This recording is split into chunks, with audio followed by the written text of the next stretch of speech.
Oke, kita mulai. Assalamualaikum warahmatullahi wabarakatuh.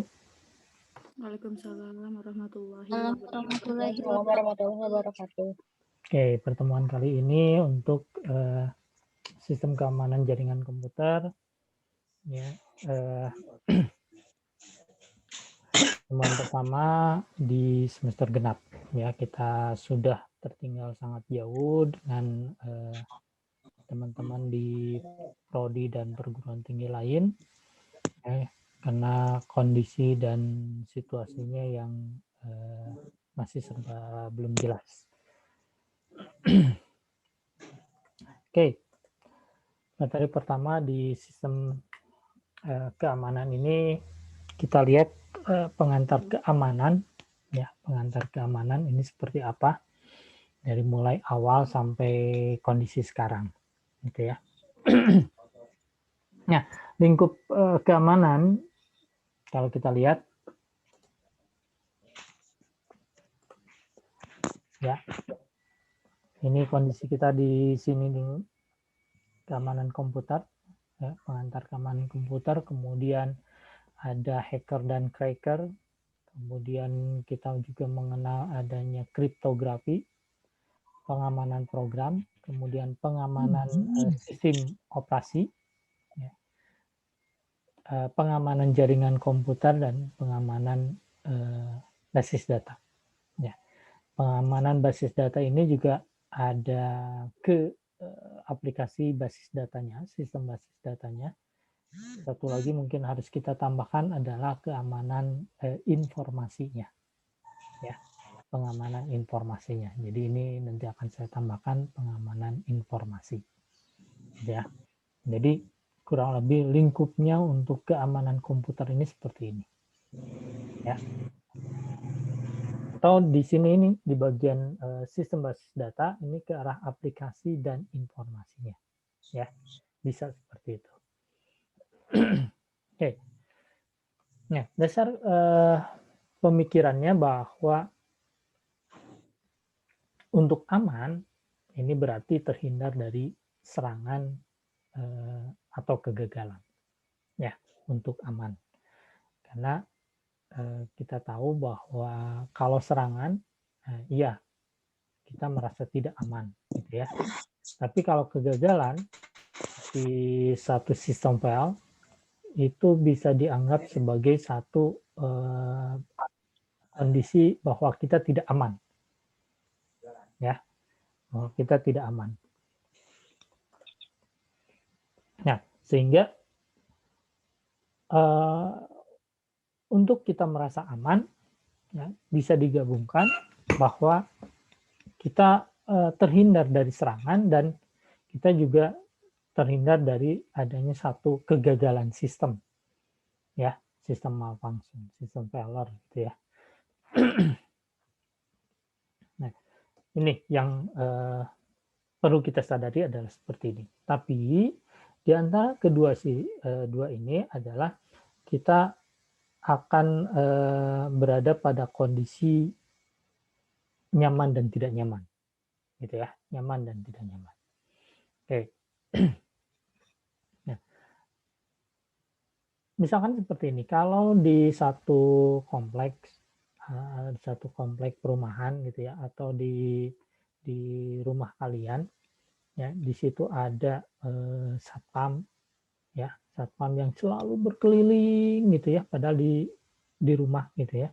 Kan kalau orang pejabat-pejabat selalu menempatkan keamanan, ya, keamanan, sistem atau satuan pengamanan, gitu ya, di rumahnya.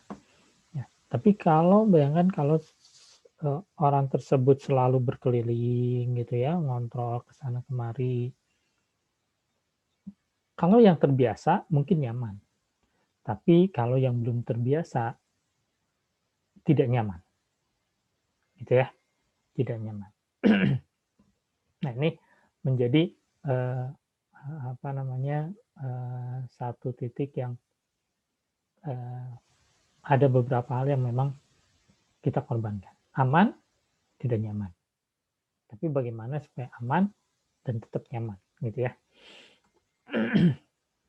Nah, kemudian dasar ini kalau kita gambarkan bahwa keamanan dengan kenyamanan ini seperti ini, ya. Keamanan, kenyamanan. Keamanan aman berarti dari serangan dan dari kegagalan, ya. Kegagalan di dalamnya berarti ada loss data, ya, data yang hilang, kemudian data yang crash, sistem yang crash, kemudian ada slow response, ya.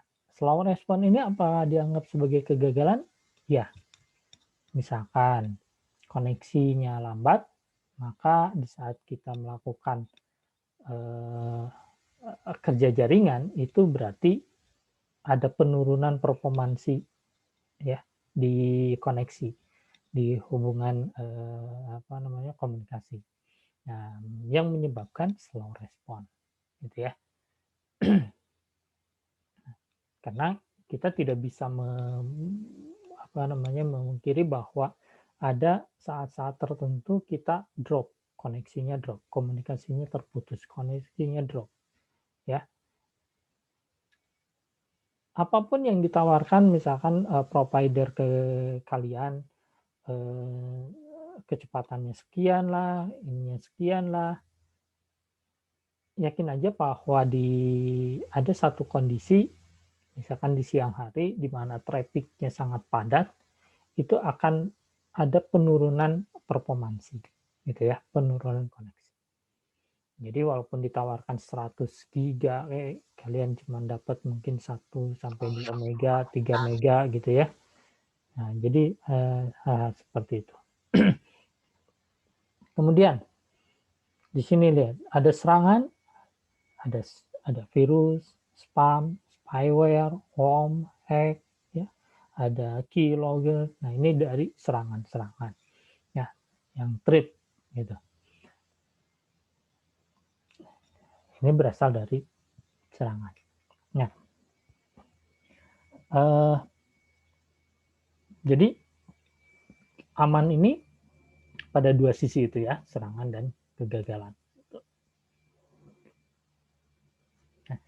Nah, untuk pengguna sistem operasi Windows harus disadari bahwa Windows ini masih menjadi target utama serangan, ya. Sistem lain bukan berarti tidak ada, tetapi tidak membombardir seperti yang di Windows ini, ya. Sekian persen, lebih dari 50% bahwa serangan terjadi di Windows, gitu. Oke, sistem Windows. Nah, kita lihat ke awal bahwa kita lihat perkembangan dari peradaban, ya, peradaban satu peradaban dengan peradaban lain untuk merasa aman kita melakukan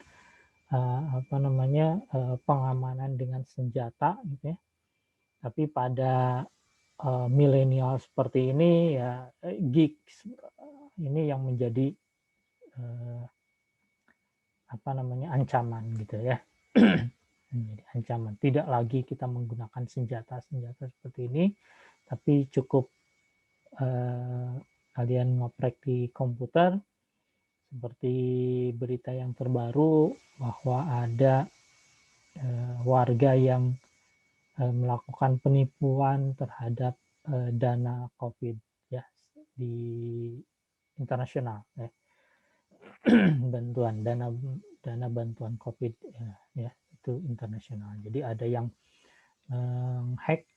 Jadi dana yang ditransfer harusnya ke rekening mana, ini masuknya ke mana, gitu ya. Nah, itu terjadi seperti itu. Dan itu tidak membutuhkan otot dan senjata konvensional, tetapi cukup kalian berdiri di depan komputer ngutak-ngatiknya. Seperti itu.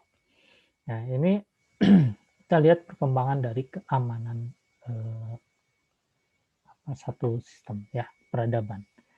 Itu peradaban. Kita berada di kondisi yang seperti ini. Oke, kita lihat lagi statistiknya untuk sejarah dari security, ya, keamanan komputer seperti apa. Nih bahwa di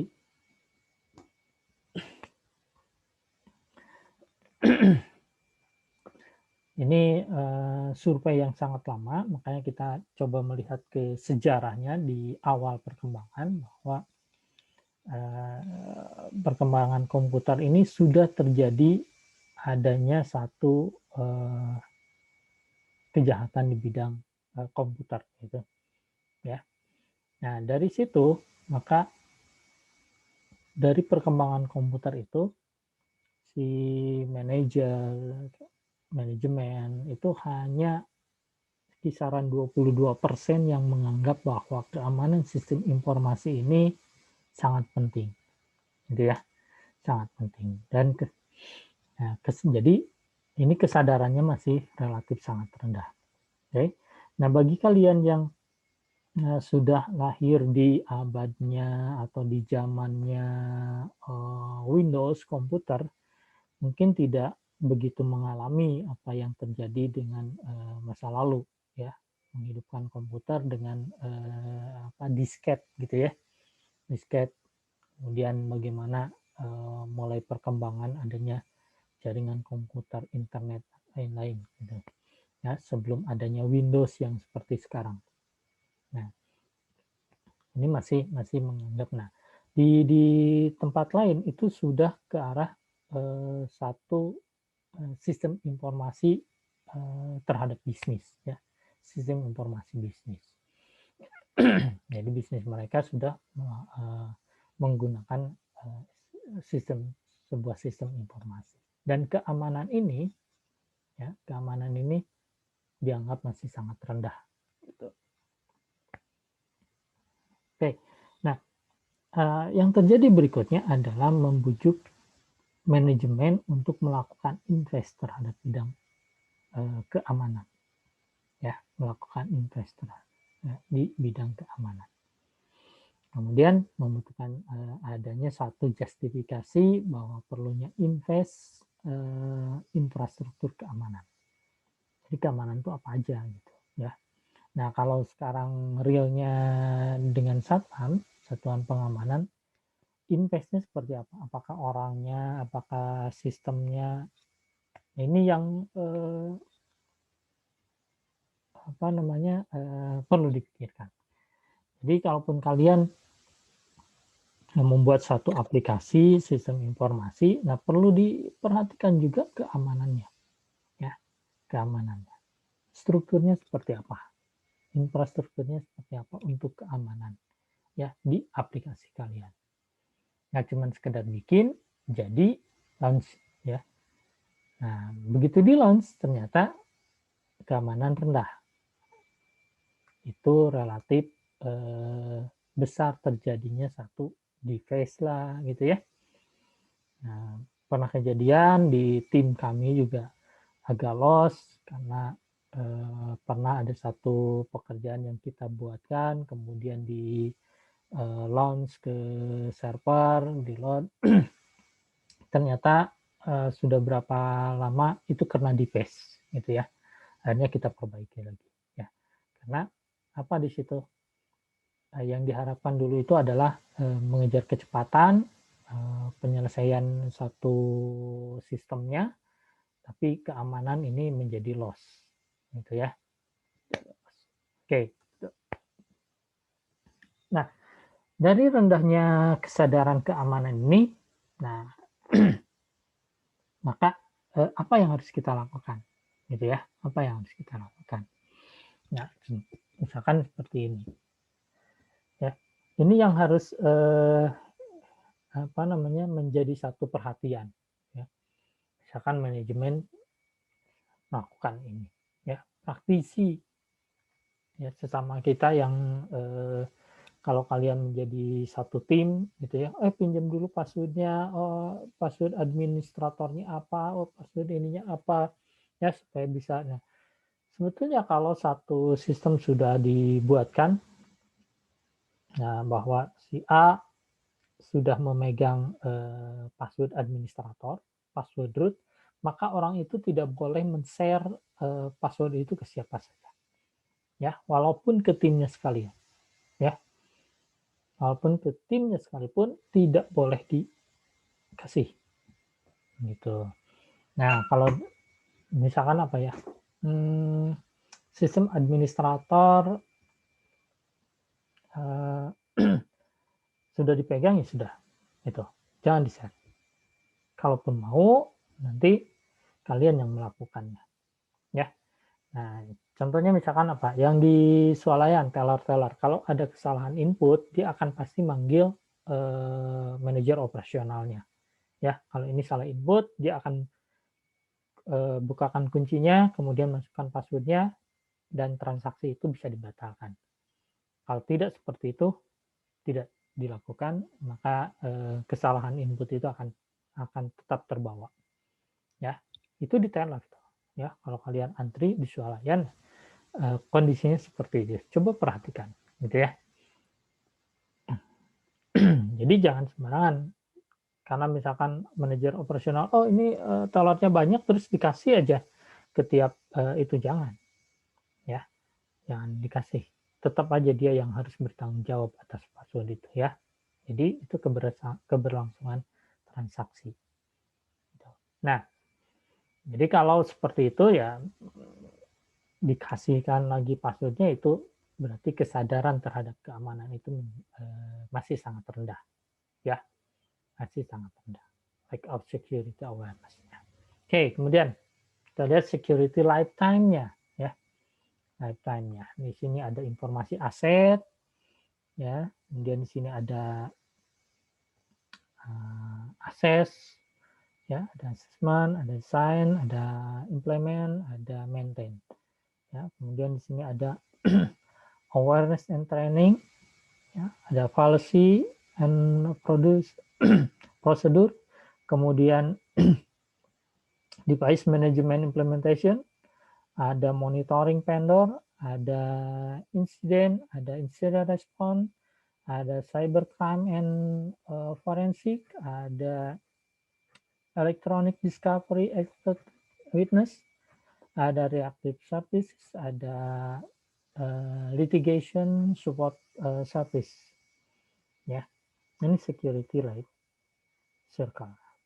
Ya, security life circle. Jadi security ini merupakan sebuah proses, bukan produk. Ya, tidak berarti pada saat kalian sudah melakukan pengamanan di bidang sistem, terus itu masalah selesai. Ya, tidak. Tapi produk, ya, produk. Satu proses. Kalau yang tadi produk, tapi ini satu proses. Ya, setelah sistemnya aman, apa yang harus kalian lakukan? Oh, ada polisinya juga. Nah, polisinya seperti apa? Tadi misalkan yang ini, passwordnya tidak boleh diberikan ke siapapun. Nah, itu polisi, ya, kebijakan. Jadi si manajemen melakukan atau mengambil satu tindakan bahwa password tidak boleh diberikan ke orang lain. Kalau administrator, root, ya udah itu aja. Ya, jadi password yang di orang-orang yang bekerja di bank, dia memegang satu passwordnya masing-masing, akunnya masing-masing. Tidak boleh di share ke teman, gitu ya. Walaupun teman dekat sekalipun di kantor tidak boleh diberikan. Nah, itu policy, ya. Kalau itu terjadi, apa yang harus dilakukan? Itu juga policy. Ada prosedur dan policy, ya. Nah, jadi security merupakan sebuah proses, bukan produk. Kita bisa lihat dari security life cycle. Oke, kemudian kita lihat lagi statistik-statistik di awal perkembangan komputer tahun 90-an, ya, bahwa tahun 96 nih kejahatan komputer terdeteksi kurang dari 15% dan hanya 10% yang dilaporkan, ya, 10% yang dilaporkan, berarti 5%-nya itu antara tidak tahu atau tahu dan tidak melaporkan, gitu ya, tahu dan tidak melaporkan, atau tidak tahu sama sekali bahwa itu komputernya sedang disusupi gitu ya. Ini hanya 15%. Ya. Berarti yang lainnya nggak tahu lah. Oke. Kemudian dari 1.000 perusahaan, 48% mengalami komputer fraud. Ya, ini dalam kurun waktu 5 tahun. Jadi ada satu fraud, gitu ya. Nah, kalau Gojek itu istilahnya tuyul gitu ya. Tuyul, padahal dia nggak kemana-mana, dia ordernya ya sesama pengemudinya, seolah-olah dia sedang melakukan perjalanan dengan ini, tapi padahal itu tuyul gitu ya, komputer fraud gitu. Atau kalau pelanggan-pelanggan seperti parabola gitu ya, pelanggan berlangganan, tahu-tahu kalau di daerah itu parabolanya ini dijual gitu. Nah, kalau parabola yang berlangganan kan itu biasanya dipinjamkan, setelah selesai berlangganan diambil lagi perangkatnya. Tapi kalau dijual ini kan berarti perangkat milik pelanggan gitu. Nah, sering terjadi pelanggan-pelanggan yang fraud. Nah, ini komputer fraud gitu ya. Hanya 48% mengalami komputer fraud dalam kurun waktu 5 tahun. Ya. Oke, berarti di 96 sampai 2000-an ya. Oke, kemudian di Inggris bahwa kejahatan komputer naik 200%. Ya. 200%. Ini dari 95 ke 96. Padahal di Indonesia baru itu berkembang ya komputer.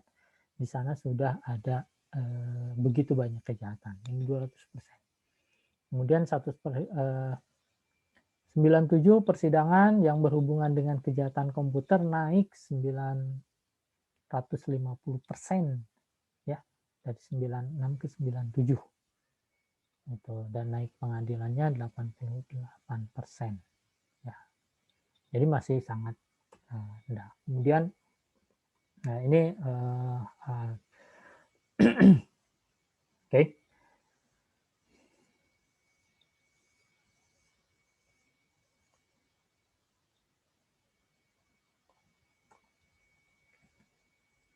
Ini kita ngambil berita-berita, statistik-statistik yang terjadi dalam sejarah kejahatan komputer, bahkan sampai sekarang pun masih terjadi. Ingat bahwa di Eropa pernah terjadi pembobolan security, keamanan sebuah bank yang dilakukan oleh seorang siswa, kalau di kita mah SMP gitu ya, high school, ya, junior high school.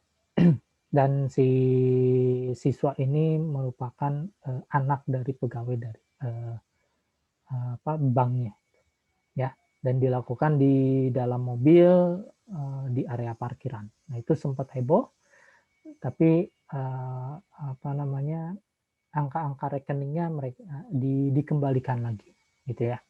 Yang tadinya banyak kehilangan, kok ini nilainya menjadi sekian, hilang sekian, seolah-olah ada pencurian keuangan, tapi tidak berapa lama itu dikembalikan lagi angka-angkanya, ya. Itu dilakukan oleh seorang siswa yang berada di parkiran bank itu, ya. Itu terjadi.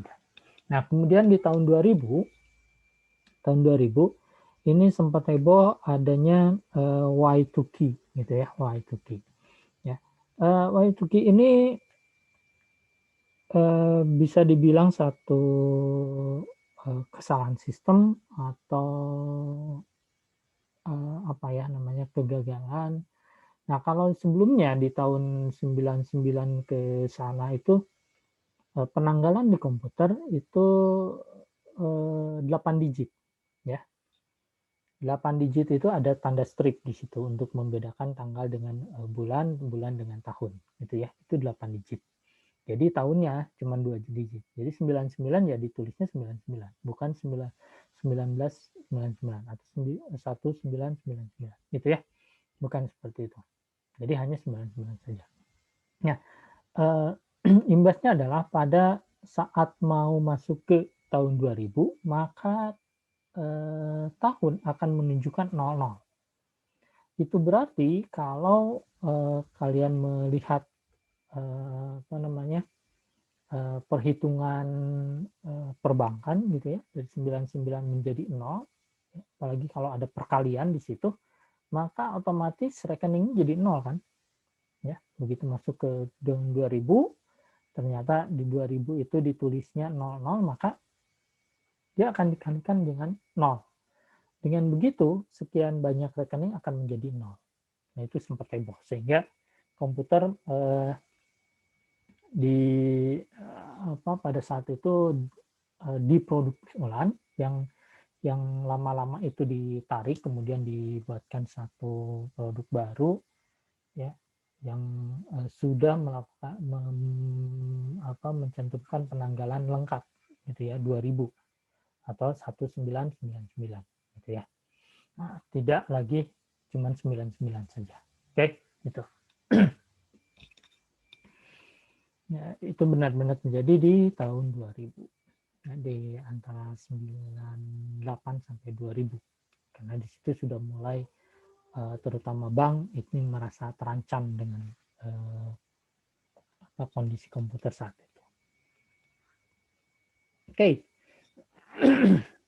Kemudian yang berikutnya adalah 79% eksekutif senior terjebak dalam kesalahan berpikir bahwa ancaman terbesar terhadap keamanan ini berasal dari luar. Ya. Jadi selalu berasal dari threat, tadi serangan-serangan. Itu ya, adanya masuk serangan itu. Nah, jadi banyak kan yang dipikirkan adalah hacker, virus, atau spyware dan lainnya. Ya. Nah, tapi kurang pada security policy, gitu ya. Keamanan internal sendiri kurang. Ya, kurang adanya satu kesadaran ada dari karyawan. Ya, seperti tadi password, nah itu tidak boleh. Nah, untuk internal maka diperlukan adanya satu security policy. Ya. Nah, ini hanya menunjukkan bug atau penyebarannya. Oke. Nah, untuk yang sistem informasi, jadi kalian tidak hanya mempelajari security ini pada sistem saja, pada tool saja, pada komputer saja, tapi lingkup pekerjaan kalian adalah bagaimana membuat satu security policy. Ya, itu menjadi bagian dari pekerjaannya orang-orang sistem informasi. Ya, security policy. Jadi kalian harus mulai memikirkan itu. Ya, kalau dalam satu sistem apa yang dilakukan oleh si orang-orangnya, karyawannya. Gitu. Nah, itu harus menjadi bagiannya itu. Oke. Ini statistik kejahatan di bidang komputer di Indonesia, ya. Ada dimulai ini domain Timur, kemudian 2000 adanya penipuan transaksi. Nah, warnet ini di 2000 ini warnet banyak yang digerebek ya, karena banyak kejahatan dilakukan di warnet malam-malam. Biasanya kalau malam itu harga per jamnya lebih murah biasanya. Ya, jadi banyak yang begadang malam-malam untuk internetan di warnet gitu ya. Kemudian ini sempat heboh ya, klik BCA menjadi kill BCA ya. Jadi ini memanfaatkan bahwa kita seringkali salah menulis gitu ya, salah ngetik. Harusnya klik BCA menjadi kill BCA. Sehingga pada saat itu heboh. Ya, banyak data-data pelanggan yang masuk ke kill BCA ini. Ya, seolah benar. Nah, itu datanya ditampung di milik mereka. Akhirnya BCS ya berupaya untuk memulihkan itu. Ya. Nah, kemudian BEJ juga sempat macet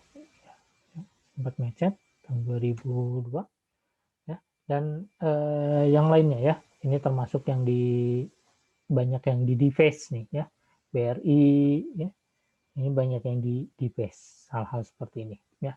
Kemudian dulu pernah ada satu film Titanic ya.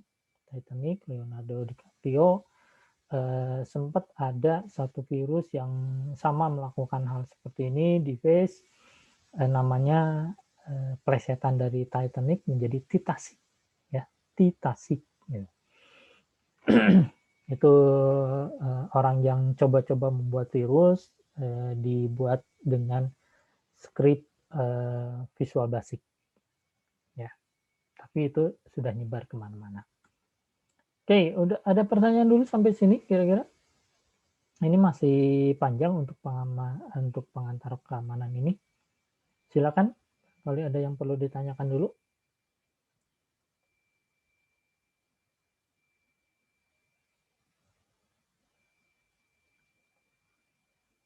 Oke. Ini ada beberapa berita-berita yang pernah terjadi adanya satu kejahatan di bidang komputer, baik di bank terutama ya. Karena pada saat itu tahun ini pengguna terbanyak sistem ya bank ya, komputer bank, sebelum merambah ke yang lain. Perkantoran banyak di tahun 2000 itu masih menggunakan mesin tik ya. Yang paling canggih ya bank pada saat itu. Sekarang perkantoran sudah mulai ke arah laptop gitu ya, tidak lagi komputer desktop. Komputer desktop sudah lebih canggih ya. Nah, maka dari kejahatan itu bahwa tidak ada yang memang 100% aman ya, seperti iklan tuh, kalau sabun menghilangkan virus itu tidak akan 100%, pasti ditulisnya 99% gitu ya. Jadi sangat sulit ini untuk mencapai 100% aman karena berbagai hal ya, eksternal, internal, bagaimana polisinya juga, lain-lain. Nah, dan kemudian di situ ada satu timbal balik antara keamanan dan kenyamanan, bahwa ya semakin tidak aman ya semakin nyaman. Apakah seperti itu ya atau bagaimana? Nah, gitu ya. Oke. Nah, kemudian ada satu referensi dari Garfinkel dengan Spafford bahwa mendefinisikan computer security, a computer is secure if you can depend on it and it's software to behave as you expect. Bahwa komputer ini ya aman jika kamu memang tergantung dengannya dan ada software yang memang kita expert di situ gitu ya. Oke, kemudian ini hal lainnya. Oke, silakan, barangkali ada yang perlu ditanyakan dulu.